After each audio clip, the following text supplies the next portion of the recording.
ছাত্র জনতার ঐতিহাসিক গণ অভ্যুত্থানে গত ৫ আগস্ট দেশ ছেড়ে পালাতে বাধ্য হন শেখ হাসিনা।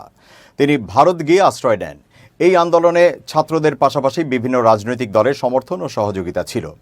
৫ আগস্ট অন্তর্বর্তী সরকার গঠন প্রক্রিয়া নিয়ে আলোচনায় হেফাজত নেতা ও খেলাফত মজলিসের মহাসচিব আল্লামা মামুনুল হকও ছিলেন। এর একদিন পর ৬ আগস্ট রাজধানীর এভারকেয়ার হাসপাতালে বিএনপি চেয়ারপারসন খালেদা জিয়াকে দেখতে যান মামুনুল। সেখানে তাদের মধ্যে গুরুত্বপূর্ণ কিছু বিষয়ে কথা হয়। বিষয়টি সামনে এনেছেন মামুনুল হক নিজেই। মঙ্গলবার ঢাকা বিশ্ববিদ্যালয়ের ছাত্র শিক্ষক কেন্দ্রে ছাত্রদলের কোরআন তেলাওয়াত প্রতিযোগিতার পুরস্কার বিতরণী অনুষ্ঠানে অতিথি ছিলেন হেফাজত নেতা মামুনুল হক। সেখানে তিনি খালেদা জিয়ার সঙ্গে সেদিনের কথোপকথনের প্রসঙ্গে খোলামেলা কথা বলেন। মামুনুল হক বলেন, হাসপাতালে ডাক্তার AZM জাহিদ হোসেনের সহযোগিতায় খালেদা জিয়ার সঙ্গে আমার দীর্ঘ সময় আলাপ করার সুযোগ হয়েছিল। দীর্ঘ এই আলোচনায় বেগম জিয়ার একটি বিষয়ে আমি খুবই অবাক হয়েছি। জীবনের শেষ সময়ে এসে শেখ হাসিনার দ্বারা তিনি যেভাবে নিগৃহীত, অপমানিত, লাঞ্ছিত হয়েছেন, নিজের প্রিয় ভিটামাটি হারিয়েছেন, বছরের পর বছর কারাগারে দিন কাটাতে হয়েছে, যার উপর অত্যাচার আর নির্যাতনের কোনো সীমা ছিল না, সেই মানুষটির সঙ্গে হাসিনা পতনের পর কথা বলার সময় তখন তো তার উপর হওয়া বিগত দিনের অত্যাচার, নির্যাতন, শেখ হাসিনার প্রতি ক্ষোভ প্রকাশ করার কথা ছিল। কিন্তু আমি বিস্মিত হলাম, তার সঙ্গে দীর্ঘ আলাপের মধ্যে একবারও শেখ হাসিনার নাম উচ্চারণ করেনি। মামুনুল হক বলেন, সেই সময় তিনি আমাকে শুধু দুটি বিষয় বলেছেন।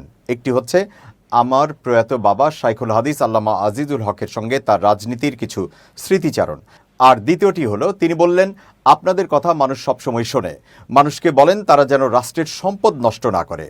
আমি অভিভূত হয়েছি তার এসব কথা শুনে। আমি খেয়াল করে দেখলাম তার কিন্তু অতীতের কোনো দুঃখ কষ্টের কথা মনে নেই। তার শুধু মনে আছে দেশপ্রেম, মানুষের প্রতি ভালোবাসা, দেশের সম্পদের প্রতি ভালোবাসা। আমি মনে করি আপনারা যারা জাতীয়তাবাদী রাজনীতি করেন তাদের উচিত বেগম জিয়ার থেকে দেশপ্রেমের শিক্ষা নেওয়া। বেগম খালেদা জিয়া আমাদেরকে বলতেন, আমরা ইসলাম প্রতিষ্ঠার রাজনীতি করি না, তবে আমাদের অবস্থান খুব স্পষ্ট। আপনারা যারা ইসলাম প্রতিষ্ঠার রাজনীতি করেন, আপনারা সামনে এগিয়ে গেলে আমাদের পক্ষ থেকে সহযোগিতা পাবেন, বিরোধিতা পাবেন না। বিএনপির উদ্দেশ্যে এই হেফাজত নেতা বলেন, রাজনৈতিক প্রেক্ষাপটে আপনারা একটা আদর্শের রাজনীতি করেন, আমরা আরেকটা আদর্শের রাজনীতি করি।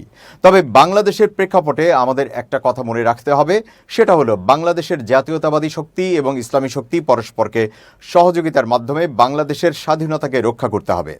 যদি জাতীয়তাবাদী শক্তি এবং ইসলামী শক্তির মধ্যে বিভেদ তৈরি হয়, তাহলে বাংলাদেশ বিপন্ন হবে। বাংলাদেশ বিরোধী ফ্যাসিবাদী শক্তি আবার শক্তিশালী হবে। যারা বাংলাদেশ থেকে ইসলামকে মুছে ফেলতে চায়, তারাই স্বাধীনতার শত্রু, বাংলাদেশের শত্রু।